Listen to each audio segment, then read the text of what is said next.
This is the Thursday, your weekly booster shot for social media news and views in the middle of the week. I'm Jacob Bodner. On this week's episode, SOPA and PIPA blackouts, Google Plus search, and Facebook IPO.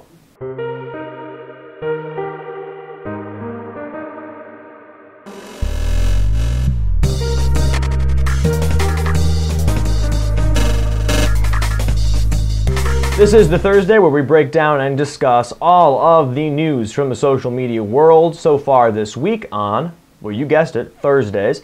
I'm Jacob from Status Update, and this show is basically going to go over just some of the general news that you hear in the social media world. It's meant to be an extension of Status Update, our audio flagship show that's on Sundays.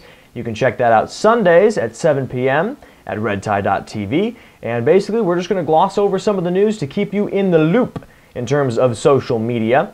Real quick, how this show fits into our general architecture here at Red Tie Media now. What we're basically looking at Red Tie Media and what we believe in terms of social media is that in order to do social media correctly, you have to have a well-rounded knowledge of it, be it how people are using social media, which is the social tech aspect of it that we talk about on Status Update, whether it be tactics you can use to use it correctly, which we talk about on Social Biz, or if it's just what's going on in the social media world, which is what this show is intended for. We feel you need to know all of that in order to fully harness the power of social media. So let's get started with the SOPA and PIPA blackouts that we saw yesterday, Wednesday, January 18th. If you visited Wikipedia yesterday, unless you visited the Wikipedia pages for SOPA and PIPA, or if you knew the few get-arounds that you had to get into Wikipedia pages, you probably saw this screen. It was a black screen with basically a shadow effect on the Wikipedia logo that encouraged people to type in their zip code, find their congressperson, contact their congressperson about SOPA and PIPA. They also had a Learn More button where you could learn a little more about the bills. That was Wikipedia's response, a complete shutdown.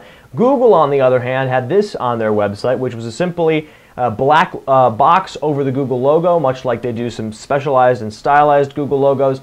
And then if you click that, you would get some more information. You'd be sent to this page, which would take you through some of the numbers of SOPA and PIPA, and it would also allow you to sign a petition to voice your opposition to SOPA and PIPA. According to Google, as of 4:30 p.m. today, that's on Thursday, 4.5 million signatures were put on to that petition. So clearly a powerful petition, a lot of signatures, and that would make obviously a huge impact on anybody deciding to vote on the bills in the Senate or in the House. And we're seeing that already. It was also released today and a little bit on Wednesday that some of the co-sponsors of the bill are pulling out of the bill. PIPA co-sponsor Florida Senator Marco Rubio pulled his name from the bill on Wednesday. SOPA co-sponsor Arizona Representative Ben Quayle pulled his name on Thursday. So some of the co-sponsors pulling their names. So it looks like the death of SOPA is getting a little nearer, but there are a lot of people who are worried that the death of SOPA is simply a smokescreen to bring in PIPA. So we'll see how that goes. Other big news this week was Google Search Plus, which if you haven't seen or experienced yet,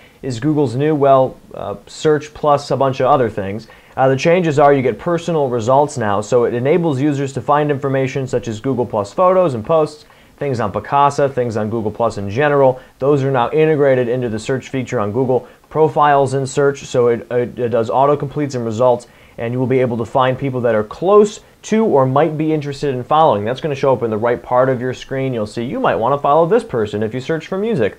And then people and pages show in there, so if you search for a particular term and a friend on Google Plus posted about it, that'll show up in your search returns. Now, not everybody happy with this. There are a lot of people unhappy, notably Facebook and Twitter, because obviously this power gives Google Plus a big leg up in terms of the social media wars, because Google can just push Google Plus on people in their normal search returns.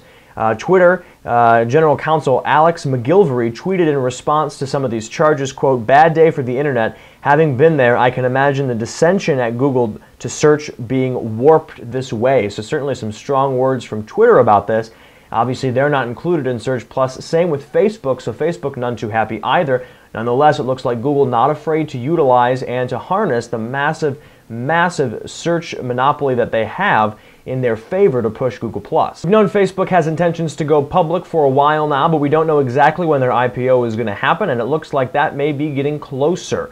All Things D reports that in May, we're going to see the third week of May specifically, we're going to see the networking giant offer shares to the general public. So this is coming. That means Facebook has to file its documents with the SEC within a month, since a review by the agency usually takes 3 to 4 months. So we could see the IPO valued at about $1 billion to come in the next month or so, at least for papers being filed. And then the third week of May, you might be able to buy yourself a little stake in Facebook. Finally, in social media news, a lot is being made about Google Plus these days, especially with the latest coming through with Google Search Plus. And now, because Google is so heavily integrating Google Plus into their search results, if you're not on Google Plus, you probably should be on Google Plus, because if someone searches your business name, they will immediately see your Google Plus profile, get into that ecosystem, and then they're suddenly connected to you for quite a while if they add you to a circle. So, are a lot of people going to Google Plus? When they started brand pages, it seemed like everybody flocked there immediately, at least brands, but Google Plus has still been plagued with,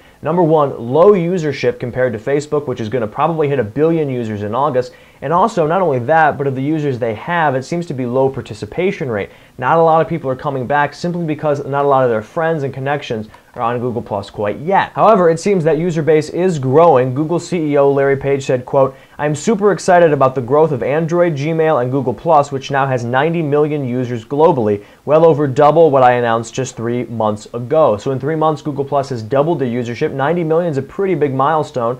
100 million would be a lot better, but that's still 1/10 of what Facebook is going to have in August and 1/8 of what they currently have right now. So the question to you guys is, are you on Google Plus, and is it fulfilling to you in any way? Are the people you want to follow or you want to put in your circles on Google Plus? Do you find yourself going to Google Plus a lot? Do you find yourself using the interface, having Hangouts, all that kind of stuff? From what I've personally experienced, I'm on there, I'm following the people that I like to follow, the big names in tech, the big names in some of the other things that I'm interested in, but my close friends, those close-knit relationships, that personal experience that I have on, say, a Facebook, where I know if somebody had a bad day or had a baby or something, I don't get that on Google Plus because those people aren't there quite yet. So that personal experience isn't available on Google Plus, so it's fulfilling a different need for me right now, which is kind of hearing from some of the people that I like to hear from, or some of the, journalists or some of the bigger names, but it's not fulfilling that personal need. And maybe if it can marry those two, if a lot of people get on the service and start utilizing it, that void might be filled. But right now it seems like it's really just kind of really more of a glorified, nicer looking Twitter than it is really a personal kind of connection building Facebook. I'd like to hear what you think about it. You can tweet me at Jacob Bodner, or you can put a comment on the video below and let me know what you think. That's this week's question. Are you on Google Plus? And if you're on it, are you there a lot, or are you there just a little every once in a while because you feel guilty?